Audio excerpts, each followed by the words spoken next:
अकोल्यातील खदान पोलीस ठाणे हद्दीत दहशत निर्माण करणाऱ्या गुंड प्रवृत्तीला अकोला पोलिसांनी चोख प्रत्युत्तर दिला आहे। वाईन बारमध्ये कुऱ्हाडीने हल्ला करून मोठ्या प्रमाणात तोडफोड करणाऱ्या कुख्यात आरोपीची सार्वजनिक धिंड काढली। या कारवाईमुळे परिसरात कायद्याचा धाक निर्माण झाला आहे।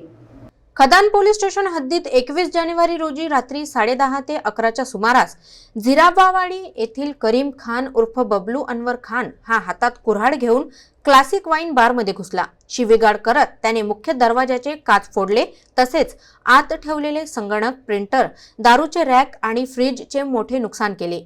यावेळी बार मालक आणि कर्मचाऱ्यांना जीवे मारण्याची धमकी देत स्वतःला परिसराचा भाऊ असल्याचा दावा केला। घटनेची गंभीर दखल घेत पोलीस अधीक्षक अर्चित चांडक यांनी कठोर कारवाईचे आदेश दिले।